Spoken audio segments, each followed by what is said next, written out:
વિદ્યાર્થી મિત્રો, ધોરણ 10 ચેપ્ટર 12 નામ છે વર્તુળ સંબંધિત ક્ષેત્રફળ અને એનો ગુણભાર છે 4 ગુણ. તો 4 ગુણમાં પ્રશ્નો કેવા કેવા પૂછાય? તો એક ટૂંકો પ્રશ્ન એટલે કે એમસીક્યુ, ખરું ખોટું, ખાલી જગ્યા વગેરે, અને એક 3 ગુણનો પ્રશ્ન. આ 3 ગુણ માટે તમારે આ થિયરી યાદ રાખવી ખૂબ જ જરૂરી છે, કેમ કે દાખલામાં તમારે આ સૂત્રો અંદર આવવાના છે એટલે એને સમજવાનો પ્રયત્ન કરવાનો છે. ચેપ્ટર 12, હવે એનું થોડું જ્ઞાન મેળવીએ. તો ચેપ્ટર 12, તો પહેલા પાઠનું નામ છે વર્તુળ સંબંધિત ક્ષેત્રફળ. તો આપણને વર્તુળનો પરિઘ અને વર્તુળનું ક્ષેત્રફળ આવડવું જોઈએ. તો વર્તુળનો પરિઘનું સૂત્ર શું થાય? 2πr. આ બધું આપણે અગાઉના ધોરણોમાં ભણી ગયા છીએ. વર્તુળનો પરિઘ બરાબર 2πr, અને બીજું સૂત્ર છે એનું પાઈ ગુણ્યા ડી. શું થાય? પાઈ ગુણ્યા ડી અથવા પાઈ ડી. રેડી? પહેલું 2πr, બીજું પાઈ અને ડી. સાહેબ આર એટલે શું? આર એટલે વર્તુળની ત્રિજ્યા. શું થાય? વર્તુળની ત્રિજ્યા. અને ડી એટલે શું થાય સાહેબ? તો વર્તુળનો વ્યાસ. શું થાય? વ્યાસ. આ કોની વાત કરી? વર્તુળનો પરિઘ. અને હવે વાત કરવાની વર્તુળનું ક્ષેત્રફળ. તો વર્તુળના ક્ષેત્રફળનું સૂત્ર કયું? પાઈ આર સ્ક્વેર. શું આવે? પાઈ આર સ્ક્વેર. અને વ્યાસ વાળું લખવું હોય તો પાઈ ડી સ્ક્વેર ભાગ્યા 4. પાઈ ડી નો વર્ગ ભાગ્યા 4. કેટલા આવે? પાઈ ડી નો વર્ગ ભાગ્યા 4. રેડી? આ બે સૂત્રો યાદ રાખવા ખૂબ જ જરૂરી છે. આગળ ગણતરીમાં ક્યાંક આવશે અને વચ્ચે સૂત્રો પણ દેખાય. રેડી? હવે અર્ધ વર્તુળની પરિમિતિ. સાહેબ આ પરિમિતિ અને પરિઘમાં શું ફરક? તો પરિમિતિ અને પરિઘ લગભગ એક સરખા છે. વર્તુળની કિનારી હોય, કિનારી, એને પરિઘ કહેવાય. અને પરિમિતિમાં તો પહેલા અર્ધ વર્તુળની આકૃતિ એક રચીને જોઈ લઈએ. તો માની લો આ એક અર્ધ વર્તુળ છે, તો એમાં આ ભાગ તો કિનારી તો દર્શાવે જ છે, પણ એમાં સાથે અહીંયા માની લો વર્તુળનું કેન્દ્ર હોય, તો આ બંને ભાગ વર્તુળની ત્રિજ્યા દર્શાવે છે. એની અંદર પરિમિતિ આવે. જ્યારે રકમમાં યાદ રાખવાનું છે અર્ધ વર્તુળની પરિમિતિની ચર્ચા થાય તો એની અંદર આ બે ત્રિજ્યાઓ એડ કરવી પડે, ત્યારે એ પરિમિતિ બને. રેડી? તો આ પરિમિતિ અને પરિઘ છે લગભગ બે સરખા. આ ઉપરની કિનારી એને પરિઘ કહેવાય. બહારની બોર્ડર એ તમારા માટે શું બની જાય? પરિઘ. અને જો કોઈ વસ્તુ અહીંયા જોડેલી એટલે કે આ અર્ધ વર્તુળ છે તો નીચે એની લંબાઈ દર્શાવે છે. તો આને આપણી ભાષામાં એનો વ્યાસ કહી શકાય. વ્યાસના બે ભાગ પાડો ઉપરથી અને નીચેથી કાપી નાખો વર્તુળને, તો આ વચ્ચે જે ભાગ બચ્યો એ તમારા માટે શું હશે? વ્યાસ. પણ આપણે એને બે ત્રિજ્યા કહી શકીએ. આ અંતર ત્રિજ્યા, આ અંતર ત્રિજ્યા. તો કેટલી વખત ત્રિજ્યા થઈ? 2 વાર. તો આ અર્ધ વર્તુળની પરિમિતિનું સૂત્ર પાઈ આર વત્તા 2r. આ પાઈ આર ક્યાંથી આવ્યું છે? તો વર્તુળના તમે બે ભાગ કરો. વર્તુળ હોય આખું, માની લો આ તમારું વર્તુળ છે, એના બે ભાગ કરો વચ્ચેથી. થઈ ગયા? તો ઉપરનો ભાગ અને આ નીચેનો ભાગ. ઉપરનું એક અર્ધ વર્તુળ બન્યું અને નીચે એક અર્ધ વર્તુળ બન્યું. તો વર્તુળના બે ટુકડા પડ્યા, પણ સમાન ભાગમાં વિભાજિત થાય એવા ટુકડા છે. તો તમારે જે આ વર્તુળનો પરિઘ હતો એના બે ભાગ કરો. 2πr એના બે ભાગ, તો ભાગ્યા 2. 2 ઉડી જાય તો વધ્યું કોણ? પાઈ આર. તો ઉપરનો ભાગ પાઈ આર છે, નીચેનો ભાગ પાઈ આર છે. રેડી? એટલા માટે અહીંયા પાઈ આર લખેલું છે ને આ 2πr આવશે નહીં. સેમ વસ્તુ અર્ધ વર્તુળનું ક્ષેત્રફળ. તો અર્ધ વર્તુળનું ક્ષેત્રફળનું સૂત્ર પાઈ આર સ્ક્વેર ભાગ્યા 2. પાઈ આર નો વર્ગ ભાગ્યા 2. હવે નીચેનું જે કાર્ય છે એ થોડુંક આપણે ભણ્યા નથી, એની સિવાયનું છે, તો એમાં થોડુંક ધ્યાન રાખવું. હવે એમાં નવીન કાંઈ નથી. વર્તુળના ચતુર્થાંશની પરિમિતિ. તો વર્તુળનો ચતુર્થાંશ એટલે તો માની લો તમારી પાસે આ એક વર્તુળ હતું, એના તમારે ચતુર્થ એટલે કે 4 ટુકડા પાડવાના. આ 1 થઈ ગયા 4, ગણી લ્યો 1 2 3 4. તો એની પરિમિતિ શોધવાની. તો એની પરિમિતિ પાઈ આર ભાગ્યા 2 પ્લસ 2r. શું આવશે? પાઈ આર ભાગ્યા 2 પ્લસ 2r. સાહેબ અહીંયા કેમ પાઈ આર ભાગ્યા 2 થઈ ગયું? તો જરી સાંભળો, આ ઉપરનો ભાગ અર્ધવર્તુળ કહેવાય, આ સાહેબ કહેવાય. એના કેટલા ટુકડા પડ્યા પાછા? 2. તો આ ઉપરનો ભાગ હતો એ અર્ધવર્તુળ છે, એના તમે 2 ભાગ પાડો તો અર્ધવર્તુળ શું હતું? પાઈ આર. એના 2 ભાગ પાડો એટલે ભાગ્યા 2. પછી આ લંબાઈ તો એમાં આવવાની જ છે, r અને r. આ વર્તુળનું કેન્દ્ર હોય અહીંયા, તો આ બાજુની ત્રિજ્યા કહેવાય, આ બાજુની ત્રિજ્યા કહેવાય. એ તો 2 વખત આવવાની જ છે. રેડી? તમારે ચતુર્થ, એ આ નહીં, તમારે આવો ભાગ બતાવ્યો, આ એક ચતુર્થ કહેવાય. આ એક, આ બાજુનો બીજો, ત્રીજો અને ચોથો, મેં 4 4 લખેલા જ છે. રેડી? તો આ વર્તુળની ત્રિજ્યા બની, આ વર્તુળની ત્રિજ્યા બની. તો જ્યારે તમે પરિમિતિ અંદર બતાવતા હોય ત્યારે આ 2 ત્રિજ્યાનું એડ કરવું જરૂરી છે. રેડી? હવે અહીંયા વ્યાસ કહેવાય નહીં. કેમ નહીં કહેવાય છે? તો આ 2 ત્રિજ્યાઓ સમાન લીટીમાં નથી, અલગ અલગ ત્રિજ્યાઓ છે.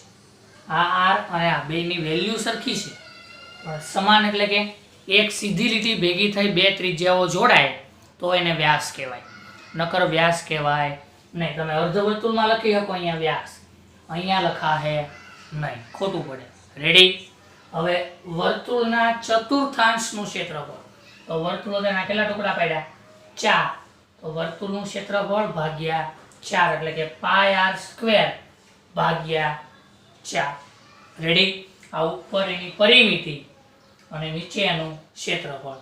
પરિમિતિનું સૂત્ર પાઈ આર ભાગ્યા 2 વત્તા 2r અને ક્ષેત્રફળનું સૂત્ર પાઈ આર નો સ્ક્વેર ભાગ્યા 4. હવે નીચેનું કંકણાકાર, અગત્યનું કંકણાકારનું ક્ષેત્રફળ. તો સાહેબ આ કંકણાકાર એટલે શું? તો એવા 2 વર્તુળો તમારે લેવાના જે સમકેન્દ્રિત હોય. કેવા હોય? સમકેન્દ્રિત. સાહેબ તમે બોલો છો એ હું? તો ઉદાહરણ તરીકે આ પહેલું વર્તુળ, આ બીજું વર્તુળ, આ બંનેનું કેન્દ્ર એક જ છે. સમકેન્દ્રીય એટલે શું? જેનું કેન્દ્ર સમાન હોય. તો આનું કેન્દ્ર એક જ છે. તો આ પહેલા વર્તુળની ત્રિજ્યા r હોય, પછી આ મોટા વર્તુળની ત્રિજ્યાને કહી દઉં મોટો r. તો હવે આ બેયના ક્ષેત્રફળ તો તમે જાણો છો. આ વર્તુળનું ક્ષેત્રફળ કહેવાય પાઈ આર સ્ક્વેર અને મોટા વર્તુળનું કહેવાય પાઈ આર સ્ક્વેર, પણ બેની ત્રિજ્યા અલગ અલગ છે. અહીંયા માની લો 5 સેમીનું વર્તુળ દોર્યું હોય અને બીજું દોર્યું હોય 7 સેમીનું. તો તમારે ખાલી આટલું યાદ રાખવાનું છે કે મોટી ત્રિજ્યા માઇનસ નાની ત્રિજ્યા. આ રકમમાં મોટી ત્રિજ્યા કઈ છે? આ કેપિટલ R, અને નાની ત્રિજ્યા કેટલી છે? Small r. તો કંકણાકારનું ક્ષેત્રફળ, તો મોટો વર્તુળનું ક્ષેત્રફળ માઇનસ નાના વર્તુળનું ક્ષેત્રફળ. જ્યારે આવા 2 ભાગ દેખાય ત્યારે ગણતરી કરવામાં ધ્યાન રાખવું. આગળ દાખલો આવે છે સ્વાધ્યાયમાં આવો એક. આ વર્તુળાકાર ભાગ છે. કંકણાકાર એટલે એવી વસ્તુ જે 2 સમકેન્દ્રીય વર્તુળ વડે જોડાયેલી હોય. તો આ બંનેનું કેન્દ્ર એક જ છે. માની લો કે એનું કેન્દ્ર O હોય, તો પહેલા વર્તુળની ત્રિજ્યા r, બીજા વર્તુળની કેપિટલ R. તો તમારે યાદ શું રાખવાનું? મોટું વર્તુળનું ક્ષેત્રફળ માઇનસ નાના વર્તુળનું ક્ષેત્રફળ, એટલે કે મોટી ત્રિજ્યા માઇનસ નાની ત્રિજ્યા. વર્તુળનું ક્ષેત્રફળ તો આપણે જાણીએ છીએ બધા, પાઈ આર સ્ક્વેર. અહીંયા ખાલી ત્રિજ્યા મોટી છે અને અહીંયા ત્રિજ્યા કેવી છે? નાની. બાળકો આની ત્રિજ્યા કહેવાય, પણ આ નાના વર્તુળની કહેવાય. આપણે કોની લખવાની છે? મોટા વર્તુળ. રેડી? હવે નીચે આવે છે વૃતાંશ. તો સાહેબ આ વૃતાંશ એટલે શું? તો વૃતાંશ એટલે એવી આકૃતિ જે તમને આપ્યું હોય ત્રિજ્યા અને ચાપ. તો સાહેબ આ ચાપ એટલે શું? તો આપણે આગળના ધોરણોમાં 9મા ધોરણમાં ભણ્યા હતા કંઈક ચાપ વિશે. તો ચાપ એટલે વર્તુળનો એવો ભાગ જે તમને ચાપ તરીકે દર્શાવતો હોય. ધારો કે આ એક વર્તુળ છે, હવે અહીંયા એનું કેન્દ્ર છે, અહીંયાથી મારે કોઈ એક ચાપ દોર્યો હોય, તો આ વર્તુળનું કેન્દ્ર ત્યાંથી આ રીતે તમે ચાપ દોરો તો આને કહેવાય ચાપ. તો આ ચાપ, તો અહીંયા નીચે મને દેખાય છે, જો આ કઈ આટલો ભાગ ચાપ. આ નાનો ટુકડો દેખાય છે કે મોટો? સાહેબ નાનો ટુકડો હોય તો લઘુ ચાપ કહેવાય અને ઉપરનો ભાગ જો મોટો, જો એ મોટો ટુકડો હોય તો એ ગુરુ ચાપ કહેવાય. તો ચાપના કેટલા પ્રકાર? બે, લઘુ ચાપ અને ગુરુ ચાપ. રેડી? તો આ ચાપના આધારે તમે આ વૃતાંશનું વર્ણન કરી. તો હવે વર્ણન કઈ રીતે થાય? તો બે ત્રિજ્યા અને ચાપ વડે જે ભાગ અંદર ઘેરાયેલો હોય અથવા રચાતો હોય ઈ ભાગ જે દર્શાવે છે શું કહેવાય? વૃતાંશ. તો ફરીથી ત્રિજ્યા અને વર્તુળના ચાપ એની વચ્ચે જે ઘેરાયેલો ભાગ છે એને તમારે શું કહેવાનું છે? વૃતાંશ. રેડી? તો તમે અહીંયા નામ આપી દો, ઓ, અહીંયા એ અને અહીંયા બી. તો વૃતાંશનું નામ શું બનશે? ઓ એ બી. લખવું હોય તમારે પેપરમાં તો વૃતાંશનો ભાગ કયો? વૃતાંશ ઓ એ બી. કયો છે? ઓ એ બી. આ વૃતાંશ છે. આગળ એવી જ વસ્તુ આવશે વૃત્તખંડ. તો વૃતાંશ માટે તમારે યાદ રાખવાનું છે વૃતાંશના બે પ્રકાર છે. જો એ નાનો ટુકડો દર્શાવતો હોય, આટલો ટુકડો એટલે સાઈડમાં કાઢો એટલા, આ બે ત્રિજ્યા એની અને આ નીચે ચાપ, તો આ બે નાનો ભાગ દર્શાવે એને લઘુ વૃતાંશ કહેવાય. અને ઉપરનો જે બચ્યો નવો ભાગ એ પછી અહીંયા ક્યુ તમે નામ આપી શકો. આ ઉપરનો જે ભાગ બચે છે એને તમે કહી શકશો ગુરુ વૃતાંશ. શું કહેવાય? ગુરુ વૃતાંશ. તો વૃતાંશના બે પ્રકાર, એક લઘુ વૃતાંશ અને એક ગુરુ વૃતાંશ. તો આપણે આના સૂત્રો યાદ રાખવાના. આ પાઠ માટે આ અગત્યના સૂત્રો આ બે, લઘુ વૃતાંશ અને ગુરુ વૃતાંશ. તો લઘુ વૃતાંશનું સૂત્ર શું? તો પાઈ આર સ્ક્વેર થીટા છેદમાં 360. સાહેબ મનમાં સવાલ ઉદ્ભવે કે આ થીટા એટલે શું? આવું તો કંઈક 8મા 9મા પાઠમાં ભણ્યા હતા. તો આ થીટા એટલે શું? તો વર્તુળના કેન્દ્ર પર બનતો ખૂણો. તો આ વર્તુળનું કેન્દ્ર છે. જો અહીંયા 60 નો ખૂણો બને તો થીટા બરાબર 60. અહીંયા 90 નો ખૂણો રચાતો હોય તો થીટા 90.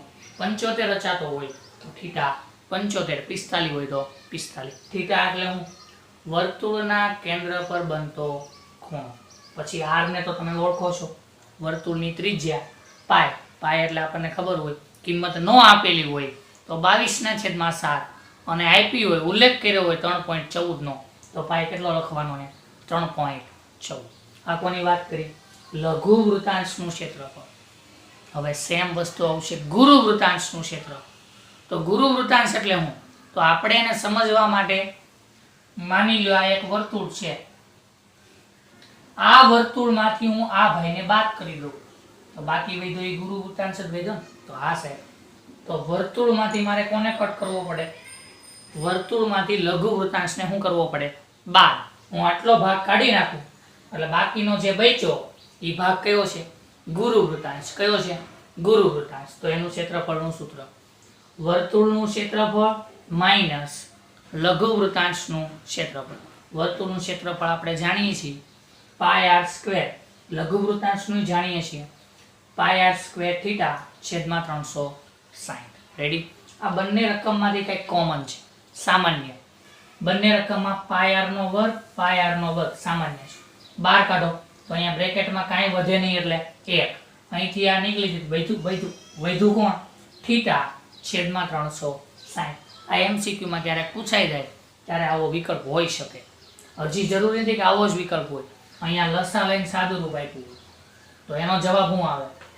પાય આર સ્ક્વેર બ્રેકેટમાં લસા લ્યો 360 ગુણ્યા 1 એટલે 360, 1 ગુણ્યા થીટા એટલે થીટા છેદમાં 360. આવો વિકલ્પ પણ હોય શકે. તો આ બંને સૂત્ર કોના છે? ગુરુ વૃતાંશના. કોના છે? તો ફરીથી રિપીટ કરી, ગુરુ વૃતાંશનું ક્ષેત્રફળનું સૂત્ર આપણે આવું ટૂંકમાં યાદ રાખી લેવાનું. વર્તુળનું ક્ષેત્રફળ માઈનસ લઘુ વૃતાંશનું ક્ષેત્રફળ. આ હું કામ યાદ રાખવાનું? એમસીક્યુમાં આવી ગયું હોય તો આપણને લખતા આવડવું જોઈએ કે કયો વિકલ્પ સાચો છે. તો વર્તુળનું ક્ષેત્રફળ માઈનસ લઘુ વૃતાંશનું ક્ષેત્રફળ. વર્તુળનું સૂત્ર પાય આર નો વર્ગ અને લઘુ વૃતાંશનું સૂત્ર પાય આર સ્ક્વેર થીટા છેદમાં 360. બંનેમાંથી પાય આર સ્ક્વેર સામાન્ય છે એટલે અહીંયા બચે 1, અહીંયા વધ્યો થીટા છેદમાં 360.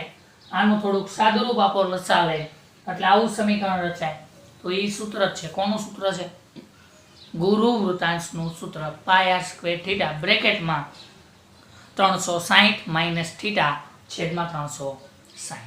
આ કોની વાત કરી? વૃતાંશ વિશે વાત કરી. આવો જ એક ભાઈ છે વૃત્તખંડ. તો વૃત્તખંડ કોને કહેવાય? તો વૃત્તખંડ એટલે એવી વસ્તુ જે જીવા વડે રચાતી હોય. એના વડે? જીવા. તો સાહેબ પહેલો સવાલ થાય કે આ જીવા એટલે હું? તો ધોરણ 9માં કંઈક ભણ્યા હતા. એવા બે અંત્ય બિંદુઓ વર્તુળ પર હોય જે અહીંયા A અને B, વર્તુળના એવા બે અંત્ય બિંદુ એને જોડતો રેખાખંડ, એ આપણી શું છે? જીવા. વર્તુળ પર ગમે ત્યાં હોઈ શકે પણ કેન્દ્ર સિવાય. જો એ કેન્દ્રમાંથી નીકળે તો એ વ્યાસ બની જાય અને એમનેમ દોરેલો હોય તો એને શું કહેવાય? જીવા. તો અહીંયા તમારા માટે એ બી શું છે? જીવા. તો હવે વૃત્તખંડ સમજવાનો પ્રયત્ન કરો. તો વૃત્તખંડ એટલે શું? તો આપણે એની વ્યાખ્યા જીવા અને ચાપ. તો આ રહી તમારી જીવા, જીવા AB, અને નીચે આ ચાપ છે. કઈ ચાપ છે? આ લઘુ ચાપ. કઈ છે? જીવા અને લઘુ ચાપ એની વચ્ચે જે ભાગ રચાણો અથવા ઘેરાણો એ ભાગને તમારે શું કહેવાનું છે? વર્તુળનો વૃત્તખંડ. શું કહેવાનું છે? વર્તુળનો વૃત્તખંડ. ફરીથી, જે ચાપ અને આ જીવા એના વડે જે અંદર ભાગ રચાય છે એને તમે શું કહેવો? વૃત્તખંડ. તો એની પ્રોપર વ્યાખ્યા જીવા અને તેના ચાપ વચ્ચેના પ્રદેશ, પ્રદેશ એટલે કે ઘેરાયેલો ભાગ, એને વર્તુળનો શું કહેવાય? વૃત્તખંડ. વૃત્તખંડના બે પ્રકાર આપી શકાય, લઘુ વૃત્તખંડ અને ગુરુ વૃત્તખંડ. તો જો નીચે આ ભાગ દોરેલો છે એને તમે લઘુ વૃત્તખંડ કહી શકો, અને ઉપર જે આવો મોટો ભાગ રચાયેલો હોય એને તમે શું કહી શકશો? ગુરુ વૃત્તખંડ. શું કહી શકશો? ગુરુ વૃત્તખંડ. તો અહીંયા સૂત્રો તમારે યાદ રાખવાના. કયા સૂત્રો? તો સાહેબ એનું વર્ણન કરી. પહેલું, લઘુ વૃત્તખંડનું ક્ષેત્રફળ. તો તમારે શું કરવાનું? તો લઘુ વૃત્તખંડનું ક્ષેત્રફળ, તો મને આ આખો ભાગ તો માની લો આ નથી ઘડી, વચ્ચે આ લીટી નથી, તો એ કંઈક આવો જ દેખાય છે. આ ટુકડો છે એટલે કે આટલો ટુકડો અહીં દોર્યો છે મેં, એમાંથી હવે આ લીટો દોરી દો. અહીંયા જીવા બની ગઈ. આખો વૃત્તાંશ એટલે કે લઘુ વૃત્તાંશ, એમાંથી મારે કોને કાઢવો પડશે? ઉપર ત્રિકોણ દેખાય જો કાંઈ.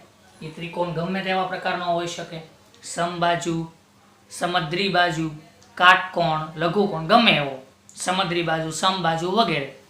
એ ત્રિકોણનું તમારે ક્ષેત્રફળ મૂકવું પડે. તો મારે અહીંયા વાર્તા શું થાય છે? તો મારે કોનું ક્ષેત્રફળ જોઈએ? લઘુ વૃત્તખંડ. તો આટલો જ વૃત્તખંડ છે, તો આનું ક્ષેત્રફળ બરાબર વૃત્તાંશનું ક્ષેત્રફળ માઇનસ એમાં જે ત્રિકોણ બને છે એનું ક્ષેત્રફળ. તો એનું સૂત્ર લઘુ વૃત્તાંશનું ક્ષેત્રફળ માઇનસ બનતા ત્રિકોણનું ક્ષેત્રફળ. લઘુ વૃત્તાંશને તો તમે જાણો છો, પાય r સ્ક્વેર થીટા છેદમાં 360. સાહેબ આ ત્રિકોણ, તો ત્રિકોણ અલગ અલગ પ્રકારના હોય. એમાં સમબાજુ આવે, વિષમ બાજુ આવે, સમદ્રી બાજુ આવે, કાટકોણ આવે, ઘણા બધા આવશે. એમાં જે રકમ આપ્યું એના આધારે ખબર પડે. ઉદાહરણ તરીકે માની લો અહીંયા ત્રિકોણ તમને આપેલો છે કાટકોણ, એટલે કે 90 અંશનો ખૂણો પડ્યો અહીંયા કેન્દ્ર ઉપર, તો આને કાટકોણ ત્રિકોણ કહેવાય. હવે બીજી એક ભાષા, માની લો ત્રિજ્યા આ 21 છે, આ 21 છે અને આ જીવા 21 છે, તો ત્રણેય બાજુના માપ સમાન છે, તો આને સમબાજુ ત્રિકોણ કહેવાય. તો જે ત્રિકોણ રચાય છે એનું તમારે સૂત્ર મૂકવું પડે.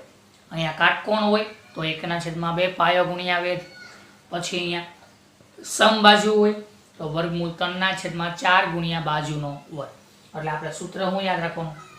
લઘુ વૃત્તખંડનું ક્ષેત્રફળ બરાબર લઘુ વૃત્તાંશનું ક્ષેત્રફળ માઇનસ બનતા ત્રિકોણનું ક્ષેત્રફળ. રેડી? સેમ વસ્તુ નીચે કઈ છે? ગુરુ વૃત્તખંડનું ક્ષેત્રફળ. તો ગુરુ વૃત્તખંડ એટલે શું? તો જે વર્તુળ આપેલો છે, તો માની લો આ આખી વસ્તુ છે, અહીંયા આપી છે, આ નીચેનો ભાગ છે શું છે? નાનો એવો ભાગ, લઘુ વૃત્તખંડ. હું આખા વર્તુળમાંથી આ લઘુ વૃત્તખંડને કાઢી નાખું તો ઉપર જે બચ્યું આવું કંઈક બચે ને. આ નીચેનો ભાગ મેં કાઢી નાખ્યો આટલો, તો બચ્યું આવું કંઈક. આ જે ભાગ બચ્યો એને તમે શું કહેવો? ગુરુ વૃત્તખંડ. શું કહેવો? ગુરુ વૃત્ત. તો એ કેવી રીતે મળે? તો આખા વર્તુળમાંથી મેં કોને બાદ કર્યો છે? આ નીચેનો ભાગ. એ શું દર્શાવે છે? વૃત્તખંડ. કયો વૃત્તખંડ છે? લઘુ વૃત્તખંડ. તો એનું સૂત્ર વર્તુળનું ક્ષેત્રફળ એમાંથી કોને કાઢી નાખવાનો છે? લઘુ વૃત્તખંડ.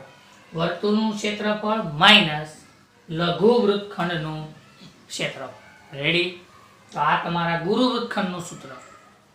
સેમ એક વસ્તુ હવે યાદ રાખવાની છે, એનું નામ છે લઘુ ચાપની લંબાઈ. શું છે? લઘુ ચાપની લંબાઈ. એનું સૂત્ર છે પાઈ આર થીટા છેદમાં 180. લઘુ ચાપની લંબાઈ L બરાબર પાઈ આર થીટા છેદમાં 180. આના આધારે તમે આનું ટૂંકું સ્વરૂપ લખી શકો. કઈ રીતે? તો અહીંયા લખી શકો લઘુ વૃત્તાંશનું ક્ષેત્રફળ બરાબર પાઈ આર સ્ક્વેર થીટા. આને છૂટું પાડીને લખો પાઈ આર થીટા છેદમાં 180 ગુણ્યા 2. આવું હું કામ કર્યું? હમણાં ખબર પડી જાય. પાઈ આર 2 વખત છે સાહેબ, લખો 2 વાર. થીટા 360 ને હું કરી દીધા, ભાગ પાડી દીધા. 180 ગુણ્યા 2. હવે ચેક કરો. પાઈ આર થીટા છેદમાં 180. તો પાઈ આર થીટા છેદમાં 180 એની જગ્યાએ હું લખી શકાય પાઈ આર થીટા છેદમાં 180.